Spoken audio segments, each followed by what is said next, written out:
Hey guys, it's Downs1 here, and today I have a CBJ-MS sort of review on the gun for you guys. So I've been using the CBJ-MS quite a bit recently, and obviously all the footage today I'll be using the gun.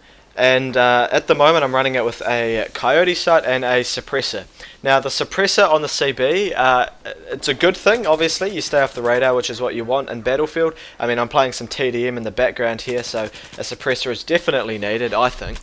But the thing is, when you put the suppressor on it, it makes you less effective at range. So I felt that when using the suppressor for medium range targets, it actually made it quite hard. I had to lead quite a lot. Like, I had to lead my targets by a decent amount. As you'll see in some of these kills here, I do actually have to aim quite far in front of my opponent to actually secure a kill, which can be a bit of a pain. Later on in the video, when we go into Operation Locker, I take off the suppressor and I'll talk about how I felt the suppressor worked for me, or the lack of suppressor worked for me then.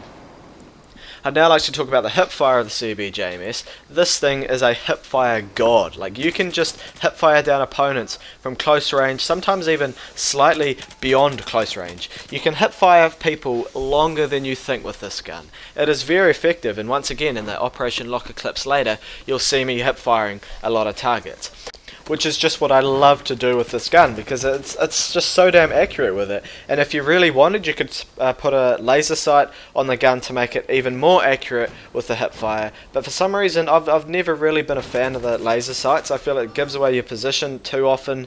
I mean, if you're good at turning it on and off, I'd definitely put a laser sight on here, because it's only going to make the gun more effective at hip firing. The magazine size for the CB is 50 and one in the chamber, so 51. That's a lot of bullets, and that's a lot of bullets you can put down range before you even need to reload. In some of these clips you may even see me taking out maybe 3-4 opponents before I even need to reload. Like for this one in the background here, I took out 2 and reloaded, but I still had 27. I probably could have taken out all of those guys there with the one magazine. Alright, so I'm now going to read you some of the stats off SimThickStats.com, which I definitely recommend looking up. You can check out all the Battlefield guns and whatnot like that. But here you can see that it has a max damage of 22, which means you will have to 5-shot people. It will not be a 4-shot kill, and it starts dropping off at 20 meters. So up and close, you will have to hit people 5 times, which is pretty standard for the Battlefield damage model these days. It has a fire rate of 700 rounds per minute, a bullet velocity of 520, but obviously I have the suppressor on it, so it takes it down to 330. So if you do not want to be leading your targets, I definitely recommend using no suppressor on it and leave that bullet velocity nice and high up at 520 meters per second. So from distance, at most you'll have to be hitting your enemies with 7 bullets. That's assuming, of course, you're hitting them straight in the chest.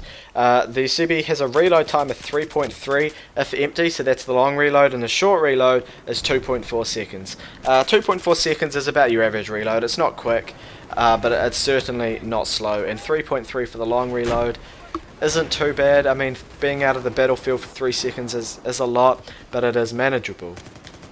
So yeah, my conclusion for the CBJ-MS is that if you're looking for a nice close quarters gun that you can hip fire with, has a decent fire rate, and you're looking for a big magazine, the CBJ-MS is exactly what you're looking for. And if you guys have not used the CBJ-MS recently, I'd definitely go and give it a go, because it is a very solid overall gun.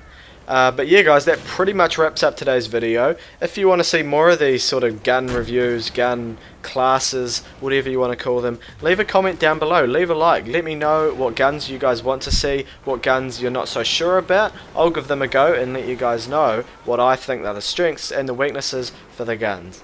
But yeah, hope you enjoyed, leave a like down below if you did, and with that guys, I'll see you in the next video.